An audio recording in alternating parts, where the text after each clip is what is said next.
तुम तो बंधे हुए थे, फिर तुम किस तरह आजाद हो गए? कार्डिक ने हैरत भरे लहजे में कहा। तुम शायद सीक्रेट एजेंट रहे हो और यहाँ के लोग भी शायद सीक्रेट एजेंट ही हैं। इमरान ने कहा, हाँ, मैंने तवील अरसे तक ये काम किया है और यहाँ पर वाकई सीक्रेट सर्विस के ही लोग हैं। लेकिन तुमने मेरी बात का जवाब नहीं दिया। कार्डिक ने कहा, इंसान अपनी तरबियत और पुख्ता आदत के मुताबिक ही काम करता है। सीक्रेट एजेंट आमतौर पर ऐसी गांठ लगाते हैं जो किसी सूरत भी उस वक्त तक नहीं खुल सकती जब तक कि एक मखसूस सिरे को कोशिश करके ना खींच लिया जाए। और मुझे बांधने के लिए भी ऐसी गांठी लगाई गई थी और मेरा चूंकि मुसलसल ऐसे हालात से वास्ता पड़ता रहता है, इसलिए मैंने ऐसी गांठ खोलने की खुसूसी तरबियत हासिल की हुई है। चुनांचे जैसे ही मुझे होश आया, मैंने अपने हाथ आजाद कर लिए। लेकिन इससे पहले कि मैं मजीद कुछ करता, तुम राशेला और रॉनसन के साथ अंदर आ गए।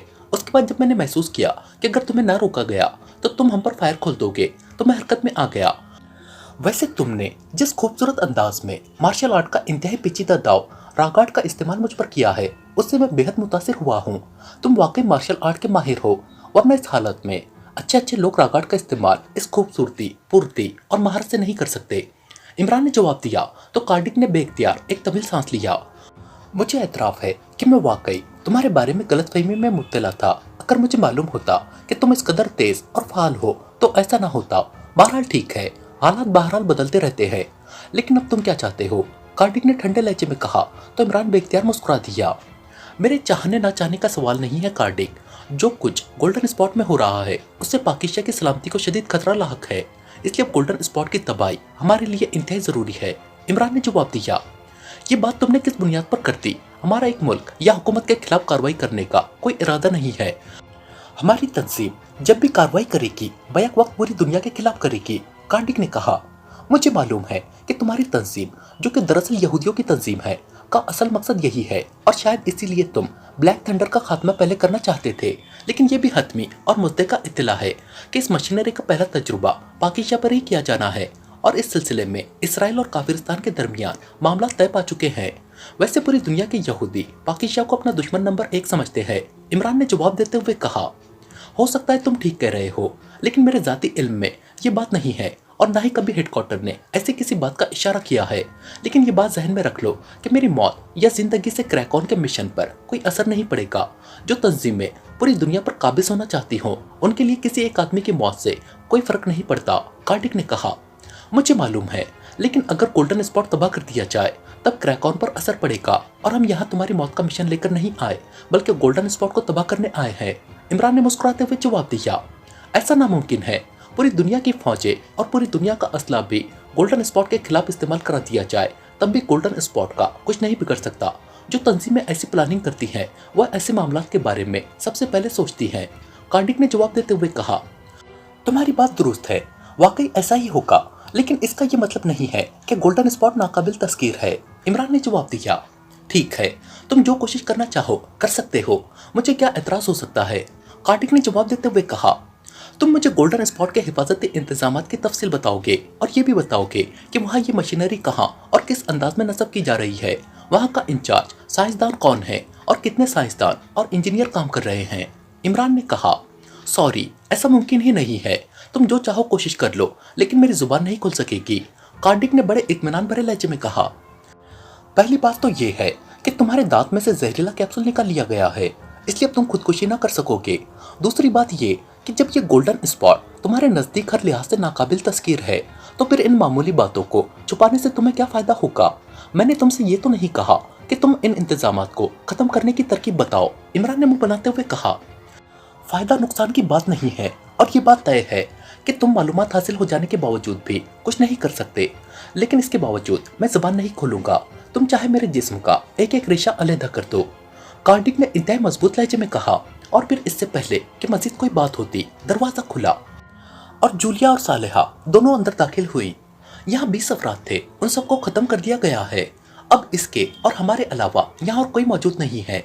सफदर को मैंने ऑपरेशन रूम में छोड़ दिया है ताकि अगर कोई कॉल वगैरह आए तो वो संभाल ले।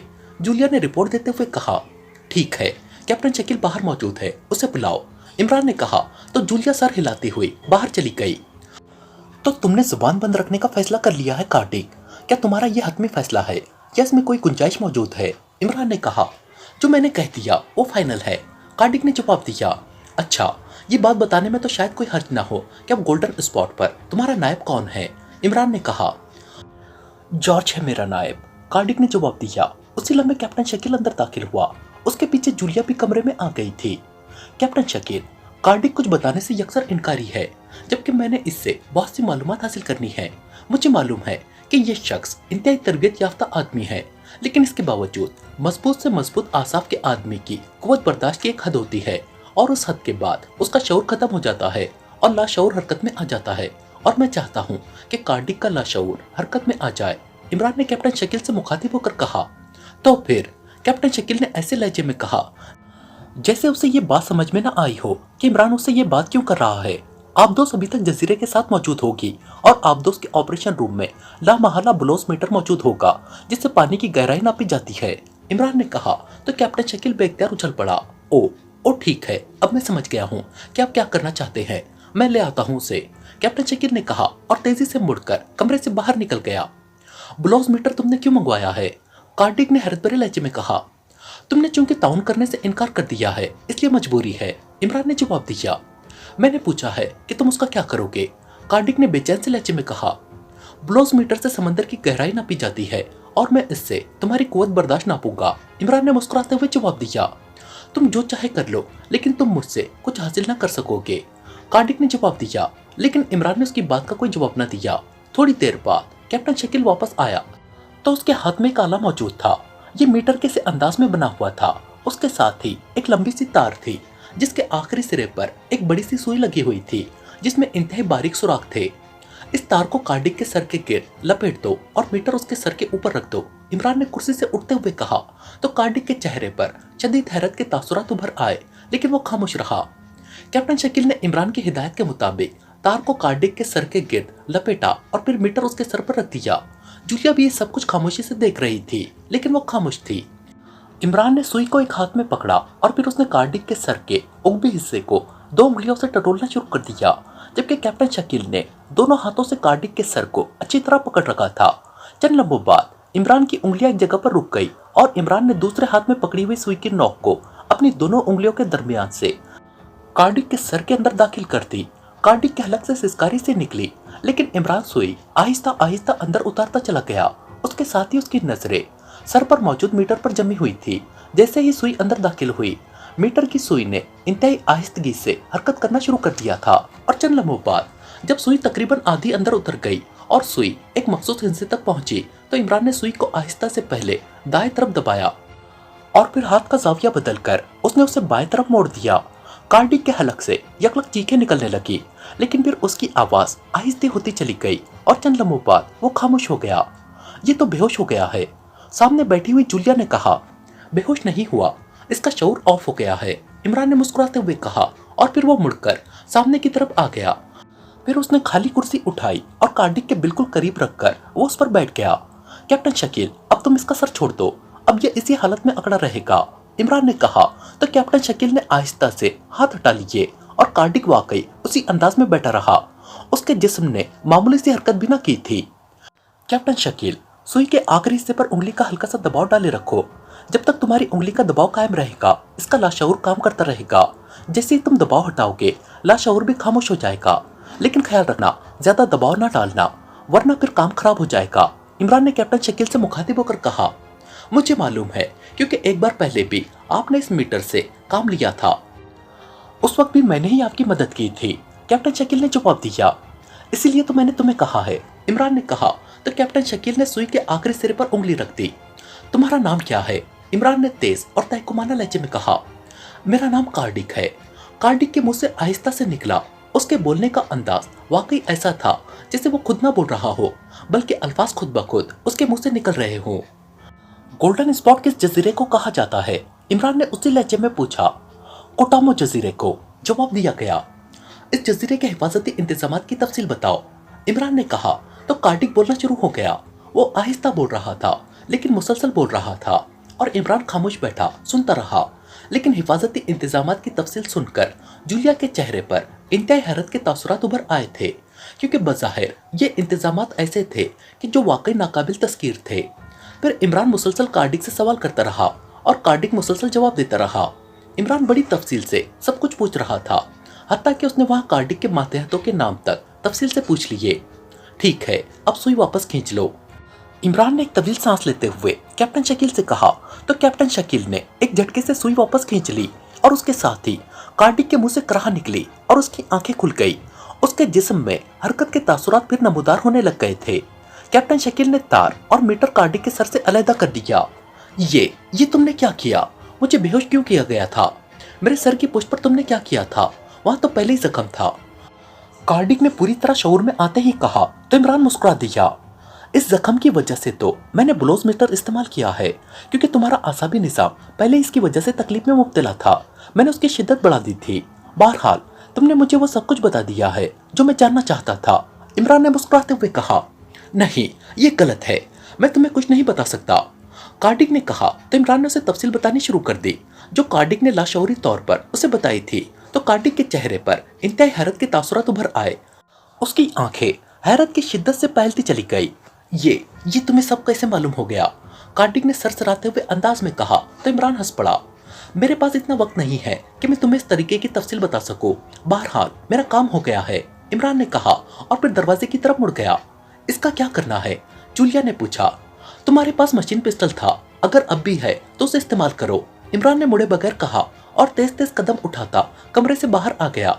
ये एक छोटी सी राहदारी थी जो आगे जाकर मुड़ गई थी और फिर वो एक बरामदे में पहुंच गया जहां से जजीरा नजर आ रहा था। उस इमारत से काफी फासले पर एक जदीद अंदाज का माइक्रोवेव टावर था, जिसके बाद एक और इमारत थी।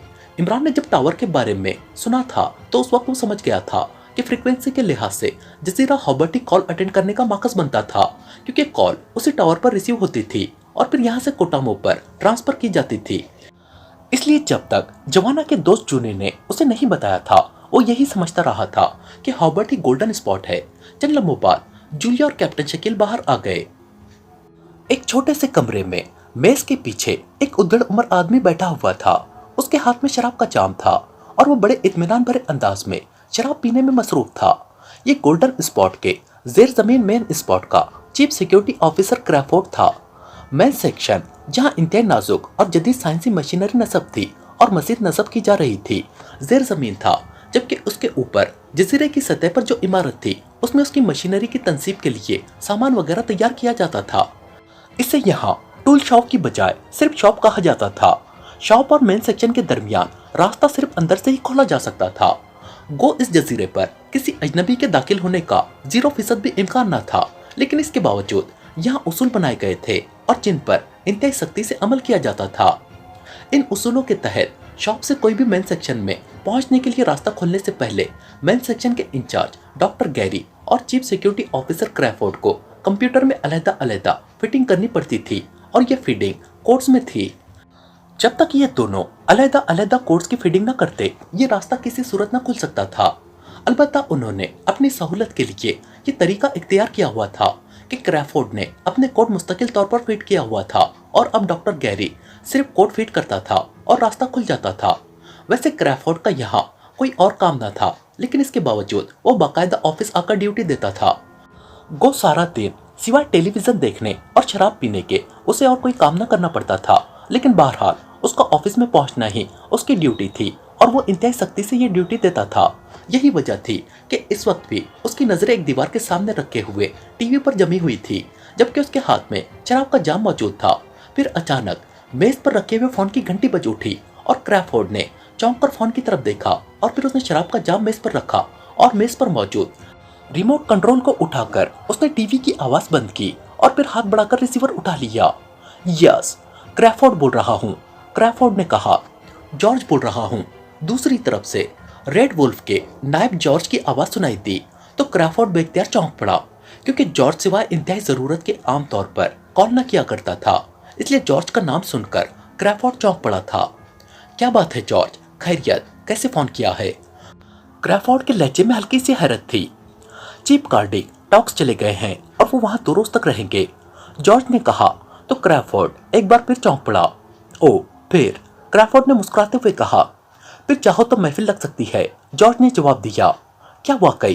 क्रैफोर्ड ने मसरत भरे लहजे में कहा। हाँ, अगर तुम चाहो तो, जॉर्ज ने हंसते हुए लहजे में कहा। ओ, मैं क्यों ना चाहूंगा, मैं तो रोज दुआएं मांगता हूँ कि चीफ कार्डिक किसी तरह यहाँ से बाहर जाए, लेकिन माल तो तुम्हें टॉक से ही मंगवाना पड़ेगा और कार्डिक खुद वहाँ मौजूद है। फिर क्रैफोर्ड ने कहा, माल तो पहुंच भी गया है, चीफ टॉक से एक्रीमिया चला गया है, इसलिए मैंने अपने तौर पर मंगवा लिया था। अभी थोड़ी देर पहले माल पहुंचा है, तो मैंने सोचा कि तुम्हें कॉल करके तुमसे पूछ लूं। जॉर्ज ने कहा, ओह वेरी गुड, फिर मैं जरूर आऊंगा। क्रैफोर्ड ने कहा, कब पहुंचोगे? जॉर्ज ने पूछा, 2 घंटे बाद, मेरी ड्यूटी ऑफ हो रही है, फिर आ जाऊंगा। क्रैफोर्ड ने कहा, ओके ठीक है। जॉर्ज ने कहा, और उसके साथ ही राब्ता खत्म हो गया। तो क्रैफोर्ड के चेहरे पर चमक सी आ गई। उसने हाथ मारकर क्रिडल दबाया और फिर तेजी से कई नंबर एक के बाद दिगरे प्रेस कर दिए। यस, एक करक सी आवाज सुनाई दी। क्रैफोर्ड बोल रहा हूँ डॉक्टर कैरी, मैं ड्यूटी के बाद रेड वुल्फ सेंटर जाना चाहता हूँ और रात वहीं गुजारना चाहता हूँ। क्रैफोर्ड ने कहा, क्यों, क्या हो रहा है वहाँ? डॉक्टर कैरी ने इंतहा सख्त लहजे में कहा, होना क्या है, मैं यहाँ बोर हो गया हूँ। वहाँ चलो, एक रात गपशप तो रहेगी। क्रैफोर्ड ने जवाब दिया। किसके पास जाओगे? डॉक्टर गैरी ने पूछा। जॉर्ज के पास, क्रैफोर्ड ने जवाब दिया। ओके ठीक है, चले जाना। दूसरी तरफ से कहा गया और उसके साथ ही राब्ता खत्म हो गया। तो क्रैफोर्ड ने मुस्कुराते हुए रिसीवर रखा और फिर मेज पर रखा हुआ शराब का जाम उठा लिया। उसकी आंखों में चमक आ गई थी। आबदोस पूरी रफ्तार से जजीरा हॉबर्ट से जजीरा कोटामो की तरफ बढ़ी चली जा रही थी। इस वक्त इमरान उसका कैप्टन था और कैप्टन शकील उसका असिस्टेंट बना हुआ था, जबकि बाकी साथी अलग कमरों में मौजूद थे। जजीरा हॉबर्ट, जहां कार्डिक और उसके साथियों का खात्मा किया गया था, वहां असले के बड़े बड़े गोदाम भी थे जिन्हें सफदर ने ट्रेस किया था। इन गोदामों से इमरान को उसके मतलब का इंतहा जदीद तरीन असला भी मिल गया था, इसलिए आबदोस में इस वक्त 2 बड़े बड़े बैग इस जदीद तरीन असले से भरे हुए थे। इमरान साहब, कार्डिक ने जो हिफाजती इंतजाम बताए हैं, इस सूरत में तो ये असला अंदर नहीं जा सकता, फिर आपने इसे साथ क्यों रखा हुआ है? कैप्टन शकील ने कहा, कार्डिक ने जो कुछ बताया है वो आम हालात के हिफाजती इंतजाम हैं, जबकि हम अंदरूनी आदमियों के रूप में अंदर जाएंगे। जब ये साइंसी मशीनरी अंदर जा सकती है तो असला क्यों नहीं जा सकता? इमरान ने जवाब दिया। लेकिन आपने कार्डिक या उसके साथियों के मेकअप तो नहीं किए, और फिर कार्डिक ने जो कुछ बताया है उसके मुताबिक तो अजनबी आदमी किसी सूरत भी अंदर दाखिल नहीं हो सकता, क्योंकि वहां मास्टर कंप्यूटर कंट्रोल है। कैप्टन शकील ने कहा, उसने दुरुस्त बताया है, लेकिन इसका इंतजाम कुदरत ने कर दिया है। मेरी जेब में इस वक्त 2 कंप्यूटर कार्ड हैं, एक वो जिससे खुफिया रास्ता आबदोस के लिए खुलता है और दूसरा वो जिसकी मदद से अंदरूनी रास्ता खुलता है और हम जजीरे की सतह पर पहुंच सकेंगे। इमरान ने जवाब देते हुए कहा, आपके जहन में वहाँ काम करने का कोई लायमल तो मौजूद होगा। चंद लम्हों की खामोशी के बाद कैप्टन शकील ने पूछा, तुमने भी कार्डिक की बताई हुई तमाम तफसीलात सुनी है, तुम बताओ कि अगर तुम मेरी जगह होते तो क्या लायमल बनाते? इमरान ने मुस्कुराते हुए कहा, मेरे जहन में जो लायमल है वो मैं आपको बता देता हूँ। जैसा कि आपने कंप्यूटर कार्ड्स के मुतालिक बताया है, इस सूरत में हम कार्डिक के ऑफिस तक तो आसानी से पहुंच जाएंगे और ये ऑफिस जजीरे पर ही है। लेकिन कार्डिक ने यह भी बताया है कि असल मशीनरी जेर जमीन नस्ब हो रही है और वहां तक जाने का रास्ता अंदर से खुलता है। वहां अलहदा मास्टर कंप्यूटर नस्ब है, इसलिए यही हो सकता है कि कार्डिक की आवाज में अंदर से किसी आदमी को बाहर बुलाए और फिर उसके कार्ड की मदद से रास्ता खुलवाकर हम सब अंदर दाखिल हो जाए। कैप्टन शकील ने जवाब देते हुए कहा, अच्छा लायमल है, लेकिन मास्टर कंप्यूटर में चेकिंग भी होती है और जजीरे पर मौजूद हर आदमी की आवाज उसमें फीड होती है, उससे वहां कार्डिक की आवाज में बात करना हिमाकत है। इमरान ने जवाब देते हुए कहा, आपकी बात दुरुस्त है, मुझे इसका ख्याल ना आया था, लेकिन अब क्या करना होगा? कैप्टन शकील ने कहा, अभी कुछ नहीं कहा जा सकता कि वहां जाकर किस किस्म के हालात पेश आए, इसलिए वहां पहुंचने के बाद जैसे भी हालात होंगे वैसे ही एक्शन होगा। इमरान ने जवाब दिया और कैप्टन शकील ने असबात में सर हिला दिया और फिर स्क्रीन पर जजीरा कोटामो नजर आने लग गया।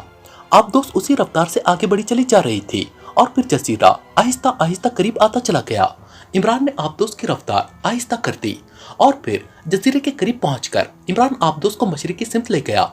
समंदर के अंदर भी आबदोस के लिए खुसूसी रास्ता बनाया गया था और उसकी तफसील कार्डिक से इमरान ने हासिल कर ली थी, इसलिए वह एतमाद के साथ आबदोस को करीब ले गया और फिर उसने उसका एक खास हिस्सा जजीरे के साथ मिलाकर उसे रोका और अपनी जेब में से उसने 2 कार्ड निकाले और उन्हें गौर से देखने लगा। फिर उसने एक कार्ड को एक मशीन में बने हुए मखसूस खाने में डाला और मशीन का बटन ऑन कर दिया।